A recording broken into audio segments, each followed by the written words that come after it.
港交所據報有意取消中午休市同提早半個鐘開市，變相令港股加時1個半鐘。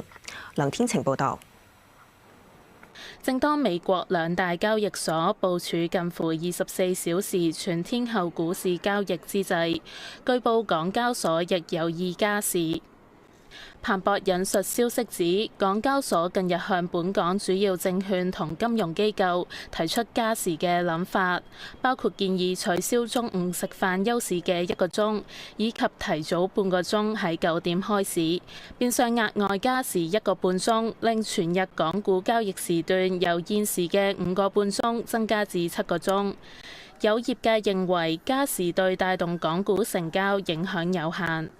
佢哋內部係有討論過，但係因為加咗呢1個鐘頭係完全對個股市完全冇幫助嘅，咁啊對港交所同埋對證券商嚟講係冇正面嘅幫助。如果要對個股市要有正面嘅幫助，要多啲外來資金入嚟股市先至提起到作用嘅。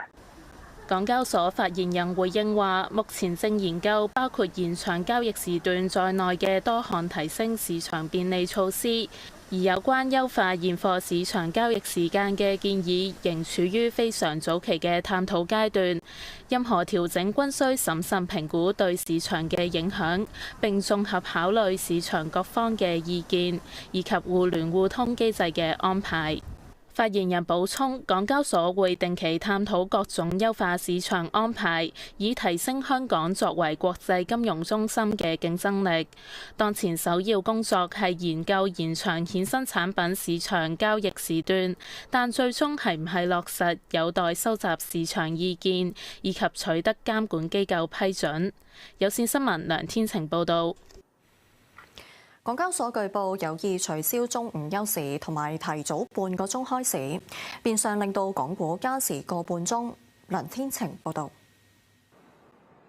正當美國兩大交易所部署近乎24小時全天候股市交易之際，據報港交所亦有意加時。彭博引述消息指，港交所近日向本港主要證券同金融機構提出加時嘅諗法，包括建議取消中午食飯休市嘅1個鐘，以及提早半個鐘喺9點開市，變相額外加時1個半鐘，令全日港股交易時段由現時嘅5個半鐘增加至7個鐘。有業界認為加時對帶動港股成交影響有限。呢家係講緊糖水滾糖漿，真係要有錢入嚟嘅，要靠外來嘅資金同埋內地嘅資金入嚟嘅。等於你啲餐廳咁樣，做到夜晚9點鐘閂門，佢再開多2個鐘頭，代唔代表有客人入嚟幫襯呢？呢個係兩回事嚟嘅喎。所以我就本身就對呢方面係好有保留嘅。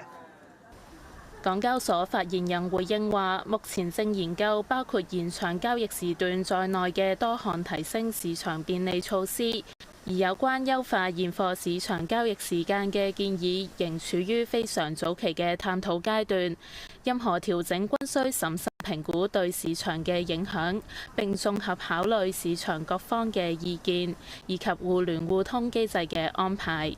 發言人補充，港交所會定期探討各種優化市場安排，以提升香港作為國際金融中心嘅競爭力。當前首要工作係研究延長衍生產品市場交易時段，但最終係唔係落實，有待收集市場意見，以及取得監管機構批准。有線新聞梁天晴報導。